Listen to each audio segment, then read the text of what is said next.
I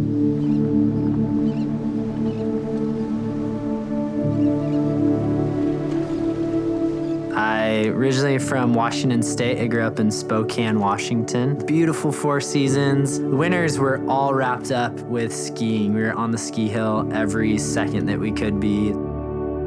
Travis and I got connected at a really young age. We actually went to the same preschool together. We pretty much from that point on were inseparable.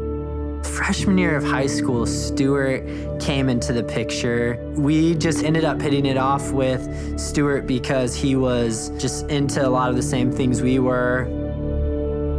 My older brother, Park, went to school down in San Diego for his first year of college. He came back during winter break after his first semester, and of all things that he brought back, he was crocheting. He had learned in San Diego how to crochet from some fellow students and was making these beanies that were really functional for us being big skiers. I tried it and fell in love with it. I immediately taught my good friends Travis and Stuart, and from there, out of this surplus of beanies that we're making, we decided that we would try and sell those. And that begun this whole other endeavor that we never even thought of at the beginning, but started this small brand called Crochet Kids.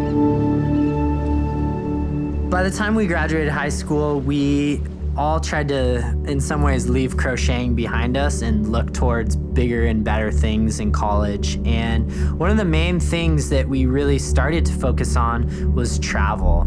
We started to take our summer breaks and volunteer our time all across the world. We're working with local organizations, one, to see the world, and secondly, to understand what it meant for us to help.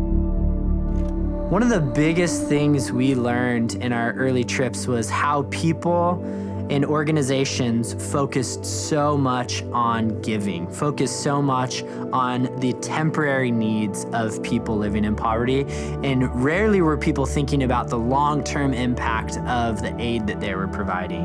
And that was something that just started to ruminate in our heads, and we were thinking about how short-sighted that was and how it needed to be done differently.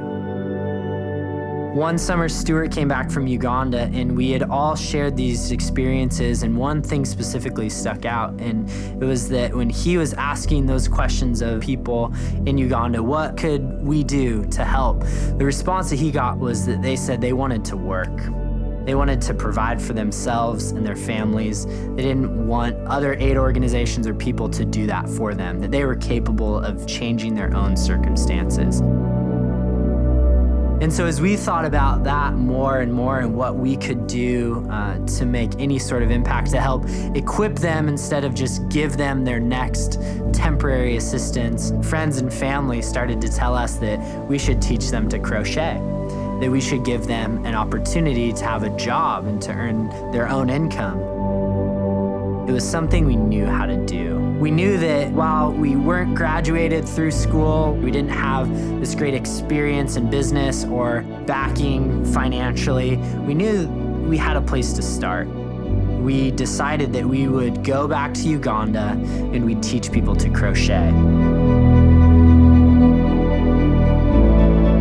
So we started with 10 ladies in northern Uganda, but today there are 150 women in Uganda and 50 women in Peru that are all taking part in our programs that are making all sorts of products.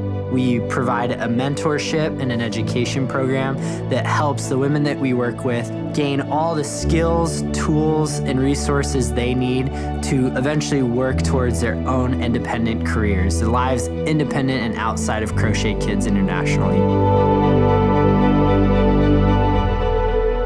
My life's work has been about helping people rethink what philanthropy is, helping people reimagine what it looks like to empower somebody to rise above poverty instead of simply giving them something. And as a result, we have had to rethink what an apparel company looks like in a way that honors everyone who's a part of that system.